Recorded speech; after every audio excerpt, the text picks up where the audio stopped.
Hello, welcome. My name is Kosana Kanem and I want to welcome you to FMCG Business School.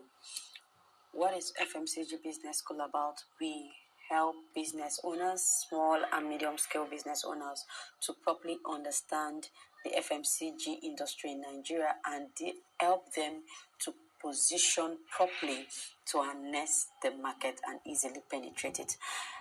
In this course, this model 1, here we'll be talking about the FMCG basics, and I will be taking you through the fundamentals of FMCG, the basics of FMCG, and then what it means, what are the different categories, how do you understand it properly. Our aim of this course is we found out that over time we've had lots of persons, businesses, SMEs especially, that are actually in the FMCG industry, but yet they are not even aware of the FMCG industry and what it entails. And because of that, we have a lot of persons that have just claimed I am an SME, but this FMCG, which is their industry, do you have products that are in FMCG industry? How do you know if your products fall into the FMCG industry or not? How do you market in the FMCG industry? How do you penetrate the Nigerian FMCG market? These are the things that we'll be talking about in the FMCG Business School. We dive into a lot of subjects. We talk about the business of FMCG, how to enter the market of FMCG, the growth indicators, and factors that help you get into the market. So let's dive in. So first of all, we'll be talking about understanding the FMCG market in Nigeria. Understanding the FMCG market in Nigeria, we understand that products are being sold all over the world. There are products that are sold in America and in European countries, Asian countries, and we also have the African business environment, and how we sell in the African business environment. It's very, very important that we understand that in order for we to actually sell. It's quite unfortunate that what we've seen is, because we've seen lots of business books, which I have come to appreciate all these books, but taking the buying behavior of an European setting into the Nigerian setting doesn't really work. And what that has done is we've had a lot of persons that are focused more on the online marketing, which is a very important aspect of marketing, but forget that there is how to position in the Nigerian market, and which is one of the things that we are going to be learning in this course. So understanding the FMCG market. The FMCG market, I'll just start from that. It means fast-moving consumer goods, and that's fast-moving consumer goods, and these are products that is being used daily by people and customers. They are products that we use every day, and in fact, it is one of the largest industries in the whole world. The FMCG industry is the largest industry in the whole world, and the FMCG includes a lot of products, like I said, that are used daily, and these products are mainly low-cost products, and because of that, they are used every day. And the FMCG sector in Nigeria, most importantly, have a significant impact towards the growth and economy, the growth of the economic environment in our country, Nigeria, owing to the fact that Nigeria is a highly populated country, and Nigeria has a buying behavior that easily spends. So the FMCG industry in Nigeria is quite a very big one, and it's currently the second largest market in Africa, the FMCG industry in Nigeria. So let's dive in and see what we are talking about. The FMCG market, just as you've seen on your screen, accounts for more than 50% of consumers' daily expenditure. Now, these statistics, I got it online. and it said they accord for more than 50% of the consumer's daily expenditure. I would even say it accords up to 65% of the consumer's daily expenditures, because these are products that these are the things that actually eat up our salaries for those that are salary earners. And after this, when you're done, things you spend would be things that are not spent, these are expenses that are made once in a while, and these are not things that you'll be spending on every time. So the FMCG accords for more than 50% of the consumer daily expenditure. Imagine if your business can penetrate this market. Imagine what will happen. So let's say that we have an average capital head in Nigeria of 30 something thousand naira. Obviously, we have people that have more money than that, and we have those that have lesser, but let's use that as a basis. And we have a population of 200 million Nigerians, and you can sell to only 2% or 1% of that market. Amazing, right? Let's look at it. So if we're selling to 1% of 200 million persons, just take a moment to let that sink. Let that sink. So we have 200 million, and we want to sell to 1%. That means every month we're selling to 2 million persons buying our products every month in Nigeria. And let's say that after your expenses, you're making just 10 naira in your products as your profit. That's 2 million times 10 naira. You're already making 20 million monthly as profits, not as revenue. Imagine what your annual returns will be. So it is so big that according to the statistics, it is valued to be $41.7 billion. Let's convert that to naira. Now, this is what the Nigerian FMCG market alone, not the whole world's FMCG market. It blows my mind. When I started researching into FMCG market and the industry, and I got to see this figure, all I would look at, and I said, I just want 1% of this. You may just want 5% of this share. You may just want 10% of this share. But you see, if you don't position yourself rightly for this market, to penetrate this market, just 5 companies will be sitting on this money. So that's what drove me into creating the FMCG market, and it worked so well for me. During the pandemic of 2020, I outsold all my products because I had positioned myself in the FMCG brand, and I was able to penetrate the FMCG market in Nigeria. And right now, we are outselling ourselves in our company because we've been able to penetrate into this market. And I decided that we had lots of SMEs in Nigeria, thousands of SMEs that I can't even say the number, and so many new ones are coming up. There's a new year, new resolutions. People are quitting their jobs to turn to entrepreneur. So we have lots of businesses that are coming up. But how many of these SMEs are up there? Up there, we still have the regular P&G, the regular Unilever, the regular Coca-Cola, the regular PZ, the regular companies that they are the ones that are taking a lot of this market share. So imagine, just take a moment, this is a new year, and we are trying to build great visions and great mind, that you get 10% of $41.7 billion.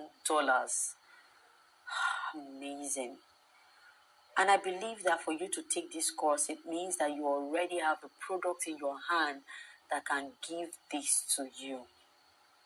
It's a huge market, and it's a big market for great opportunity for us as business owners and business managers. So let's move on. It is also recorded that during the pandemic and the lockdown in 2020, that this is the only sector that didn't just stay relevant and make sales. There are some that just they made sales, some didn't make sales, some were completely out of the many businesses were out, but then there were some that didn't make sales, and there were some that struggled. Now this FMCG industry the sector didn't just make sales, but recorded a growth rate of 36.9% despite the intense second wave of the pandemic. What I want to share is that should you be able to position yourself properly in the Nigerian FMCG industry properly, you can't miss it but make money.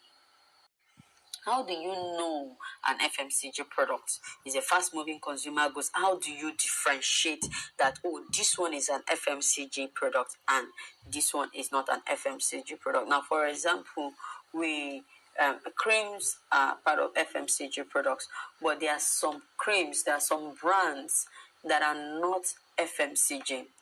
Not because people don't buy it, but because the brands have been positioned as a luxurious brand. So when it is done that way, then you won't get the daily returns and buying demands that qualifies your business, qualifies your product as an FMCG product. So how do you know if this big money that we are talking, if you're part of those that can make and earning from there? So let's go.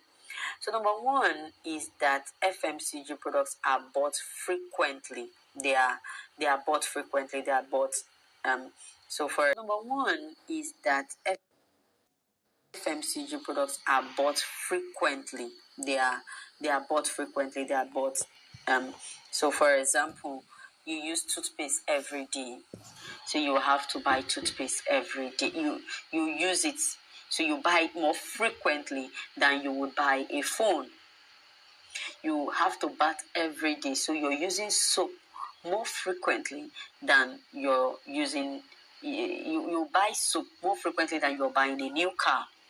You cook every day. So you're going to use seasoning, the Maggi, the Knorr, and the other seasoning more frequently than you're going to buy furniture.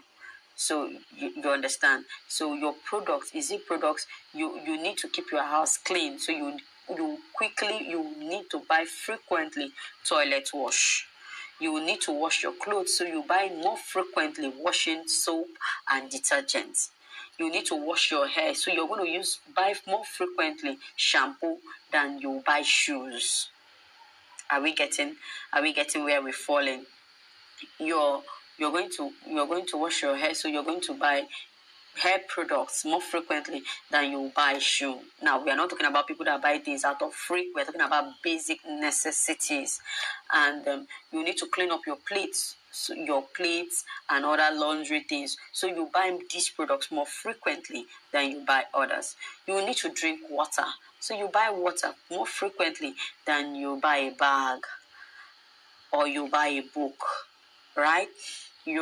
So I believe you've understood the idea. The idea is that these things, you walk into the supermarket, what do you buy? You buy cereals, you buy milk, you buy Bonvita, you buy Always, you buy toiletries.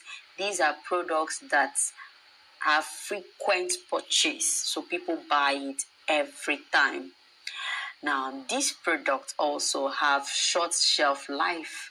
Most of the products that are FMCG products have expiring dates. Our creams have expiring dates. Our soaps have time you should use it.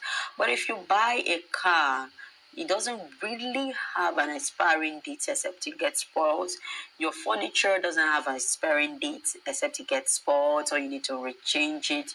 Your tables in the house, your phones, you could use it for 10 years. So FMCG products, as much as they have frequent purchase, they have a short shelf life. Okay, and that means you're not using. That also means that you're not using it for a long time. For example, if you buy one toothpaste, it will finish faster than if you bought a car. You get the idea, right? So vice versa, if you got a cream, it will finish faster than a dress. So that's what qualifies FMCG. What is FMCG? Yes, these are things that people need to be okay, to be alive, to be well. Okay, so I believe you're already positioning, asking yourself if you're there, if you're part of it, or if you're not part of it. Okay. Number 3 is highly in demand. We need water every day. We need milk every day. We need cereals every day. We need toothpaste every day. We need to chew gum at least. We need to clean our house every day, so we need toiletries every day, we need toilet cleaners every day, we need detergent every day, we need laundry equipment every day. So you get high demands, and they are with low prices. So you see, you may be producing a product that would have been classified as an FMCG product, and these products are products that people buy frequently, and it has its own short shelf life and is highly in demand, but it is very expensive, and that means you're no longer producing an FMCG product.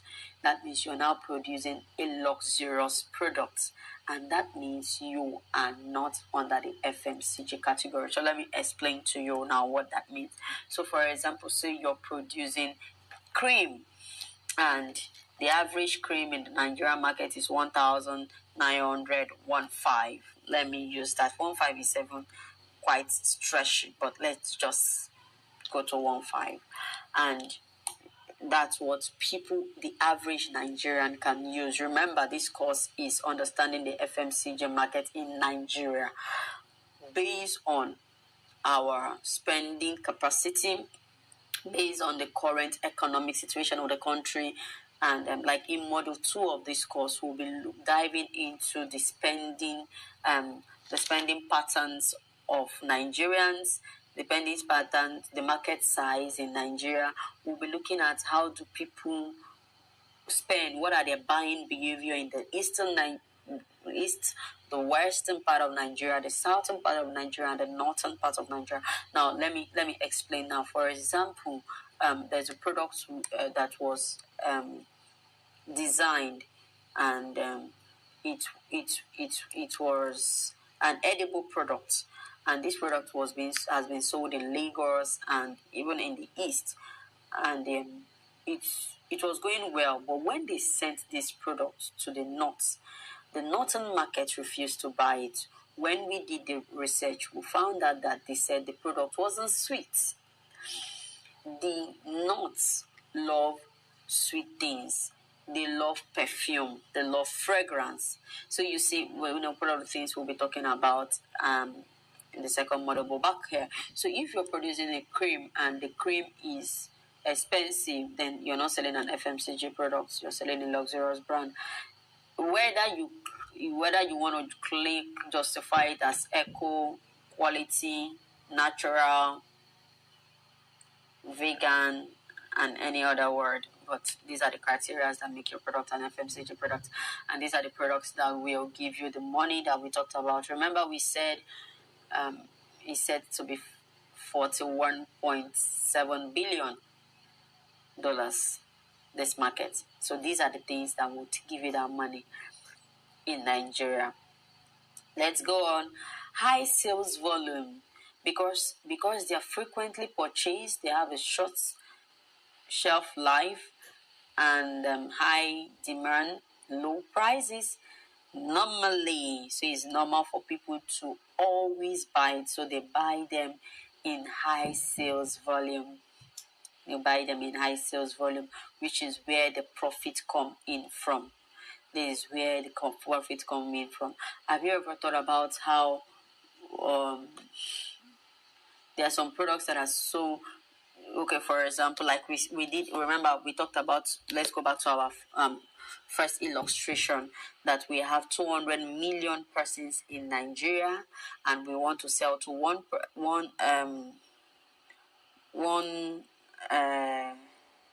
percent of that. We want to sell to 1% of the population, and we said that 1% was giving us 200 million, and we said our profit was 10 naira times 200 million every month. That's giving us about 20 million naira. Right now, hold that thought. You could do that. We could do that. Remember, we're just talking about 1%. We've not gone to 2% or 5% or 10% of the market share. And please, I would like to say this, that please you should take this course to the end, because we're talking about, dive in properly into the market share.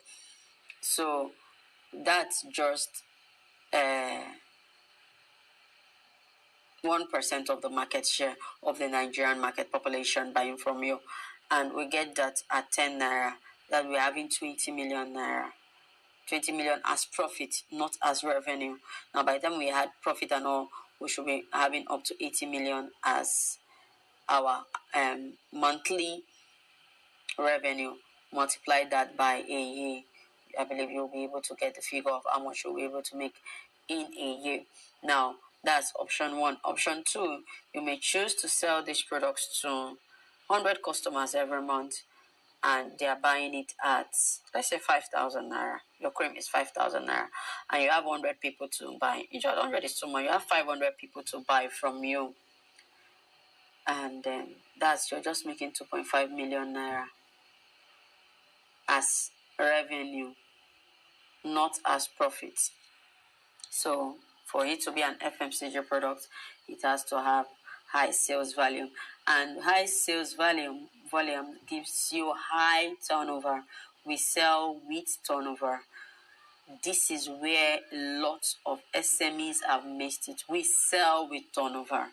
If you're going to be an FMCG products manufacturer, you have to be prepared to sell with high turnover. So these are examples of some of the FMCG products that we have. Look at them very well. So we are going to move on, and we are going to move on to the next. Next thing we'll be talking about is the categories of FMCG. Now, this FMCG is in different categories. Now, the first category is the food and beverage, and food and beverage take up 75% of the whole 49% of the whole market, food and beverage. And when we look at food and beverage, these are products that are everyday, that are used every day. Please, at the end of this course, you can download the full material from this course. It's totally free. So under the food and beverage takes up 49% of the whole FMCG category of products. So that while we are doing this, remember we said it's a $41.7 billion market.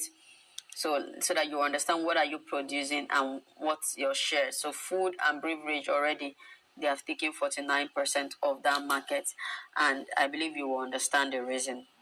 They said the waste to a man's heart is through his stomach, so we eat a lot. So under food and beverage, you have staple foods. These include rice, maize, grain. We have baked food. We have the convenient foods. Convenient foods are food that makes life and cooking easier for us, which include Maggi and other things. We have snacks, cocoa pops, we have the cereal, we have dietary, the milk, and we have the conventional type of products. All these products include, you do juice, you do granola, you do yogurt, you do what do you do? So the you're under that you're under food and beverage, everything that is edible that goes into our mouth, that is food and beverage. The next category is this is the highest consuming products, and they make up for about 49% of the share category. This includes all types of food like I had listed before. This includes all types of food like I've listed before. And example is impulse food. Now, these impulse foods, just as the name, these are products that you didn't plan to buy it. You just see sweets, gums, chocolates, gala, and co. In Nigeria, let's see, kuli kuli, biscuits, sweets, products that, those kind of products. These are products that you just use. Ice cream, impulsively, you just buy them. These are the examples. We have stable foods, like I had mentioned, that increase products like rice, like millets, and curry, or swallow, products that, the main food. Then we have baked foods that are like the noodles, the baby cereals, the granolas, the other things like that. Convenient food, these are food that aids fast cooking and makes food taste better, like seasoning, ketchups, and Maggi and all that. Those are the kind of products. Dietary food, milk. We have soft drinks, Coca-Cola and Coke, and that's it. And the next part is the personal care. The personal care takes about 18% of this market share, and this is where, after the food, the next is personal care, because we must smell well. Deodorant people, hair care people, skin care products, baby care products, beard sets, oral products, toothpaste, mouthwash, they all fall under this category. And the next category is the home care. These are products that we use mainly to clean our home, manage the home, make sure the home are clean, furniture, detergents, furniture polish, household cleansers, toilet cleansers, Harpic, and other products like that. Products that you use in taking care of the home. Those are the products that are the home care products. Factory fabric cleansers, those are the products that make up the hair, this thing. Surface cleansers, insecticides, right? Go into home care, also insecticides are there, and air freshener is there in that aspect. So we'll look at that. And the next category is over-the-counter. These are products that over-the-counter gold drugs that you can easily go get, like cough serums, pain reliever, and muscle relief balms, paracetamol, those things that you just get. Yes, they are actually fast-moving consumer goods. And alcohol and cigarettes, all the alcoholic drinks, the cigars, and those products within that falls into this category.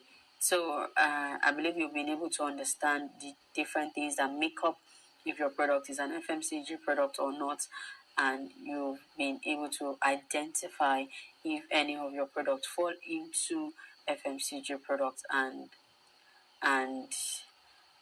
how you can know that it is there. So thank you. And review, we've talked about understanding the FMCG market in Nigeria, and how to know an FMCG product and the categories of the FMCG products. In the subsequent models, we'll be talking about market share, so that you understand what it means. For example, we talked about 1% 5%, how do you own the 1%? How do you own the 5%? How do you own 10% of the market? Who are the people already owning 50%? So that you see how you can, so that you understand who do you want to, who are you competing directly with? Please, SMEs, we are not competing with our small cells. We are competing with the market giants. Let's know the people that have the 50%, people that have 40%, people that have 60% market share, and see how to collect 5% market share from them. You understand? We'll be diving into different companies, their biographies, their strategies, and to know how we can position ourselves for the Nigerian market. The Nigerian population currently is 200 million persons, growing, buying markets in Nigeria. How do we position there? So we'll be talking about that, and those are the things we'll be talking about it. Model 2. Model 2 will be talking about developing an effective route to market. Developing an effective route to market. And in this course, in Model 2, we will be developing an effective route to market. We'll be looking at the market share, the market size, in the Nigerian market size. We'll be looking at the growth drivers in the Nigerian market industry. See, it is beyond just posting on social media, hashtagging and all. Like I said, I really appreciate the social media means, but see, Nigeria is still an 80% offline market, consumer market. Now, for example, it's easy to order something online, but when there is no delivery, you walk into the nearest supermarket on your way from work and pick up the closest granola to you on the shelf. You will send your staff to the market. They will buy the closest seasoning there. It's only 0.2% of Nigerian population. I would even say fewer than that go the extra mile to consistently just do only online buying. So as much as you are pushing, especially if you are in the fast-moving consumer goods sector, offline should be your base. Offline, that's where the real money is. So online, there's money, online is to meet presence, but offline. So how do you develop an effective route to the Nigerian market, not a South African market? Now, let me give you an example. If you're selling in supermarkets in South Africa, you will make good money, only supermarkets, because that's how the topography of that country works. In Nigeria, we still like our markets. You understand? So in Model 2, we're looking at developing an effective route to market, routes to the Nigerian market, and we'll be talking about the consumer buying patterns in Nigeria. We'll dwell deeply in it. How do the Eastern market buy? How do the Western market buy? How does the Southern market buy? How does the Northern market buy? How can you get distributors in this market, in Aba main market, in Ariaria market, in Onitsha market, in Kano market, in Port Harcourt, in Calabar? How do you enter these states? Those are the things that we'll be talking about. Those are the things that we'll be talking about in Model 2, and how to penetrate these markets. What are the means? What are the things that worked for me? How was I able to get the people that pushed me into that market? So the next model, it's actually, to unlock that model, it's just discounted to 5,000 naira just for now. You just pay for it, and once you do that, you would click on the link. You'll see the link in the course, in the PDF that you have downloaded, or you can just contact us or send an email, and we'll be able to send you the link to the Model 2. And when you pay for Model 2, that's the best part. you will get access to Model 2 and Model 3. Model 3 is where we are digging deep into the organizational structure and the statistics and database of this company, of these companies completely. So